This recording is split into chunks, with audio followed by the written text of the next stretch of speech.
کافه آموزیار، کافه پر از علم و دانش. رسیدیم به بخش نمایش ویرایشگر پرونده پوسته. روش که کلیک بکنید وارد همچین صفحه میشید که اولین اخطار رو به شما نشون میده.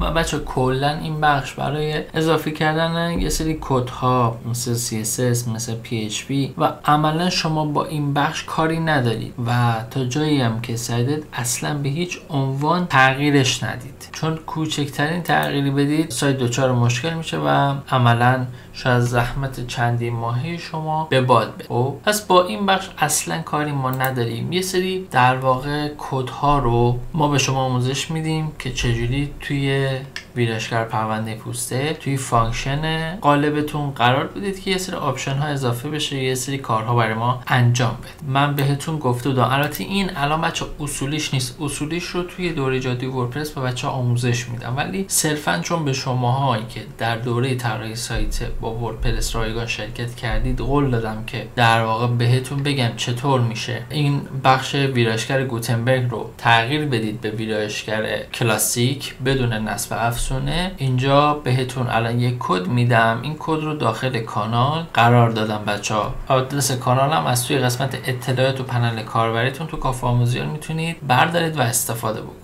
خب من تلگرام رو باز کردم بچه‌ها، کد رو برای شما اینجا همین الان نوشتم، ساعتش هم نگاه بکنید. این کد رو بچه برای شما حالت لینک دارش کردم، بتونید کپی کنید. روی این علامت دوتا برگه کلیک بکنید ببینید کپی میشه و این رو کافی که بیاید توی این قسمت انتهای در واقع فایل function.php خودتون قرارش بدید به این شکل. ببینید الان بذارید من برای شما نوشته ها رو بیارم. ببینید به این شکل درسته. من این رو ذخیره میزنم به رسانی پرونده. بچه بار دیگه دارم تکرار میکنم، به هیچ عنوان محتوای اینجا رو تغییر ندید، دستکاری نکنید یا سورس کد هایی که به شما ارائه میدیم رو دستکاری به هیچ عنوان نکنید. و نکته بعد این موقتا هست، این راه اصولی و درستش نیست، ولی چون فعلا برای بچه‌های دوره طراحی سایت با وردپرس قراره که خیلی مقدماتی بریم جلو و اینکه عملا دیگه ما با این بخش هیچ کاری نداریم، فقط خواستم این رو بهشون آموزش بدم که یاد بگیرم و راحت‌تر بتونن کار بکنن. این رو دارم توی این جلسه آموزش میدم، وگرنه این هم نمیگفتم. الان ببینید بچه‌ها پرونده به خوبی ویرایش شد، درسته؟ من اگر اینا رفرش بکنم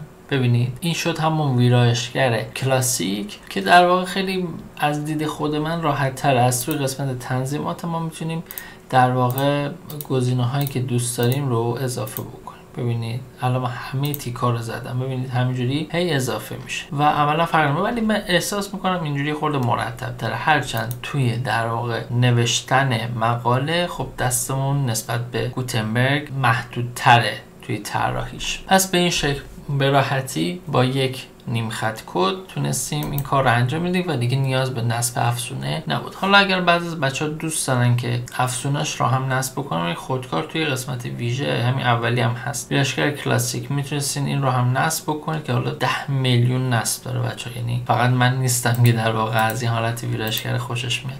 میتونید شما کار بکنید از این قسمت نصبش بکنید. یعنی من مثلا نمیبینم به خاطر کوچکترین چیزها شما بخواید افزونه نصب بکنید که سایتتون کند بشه.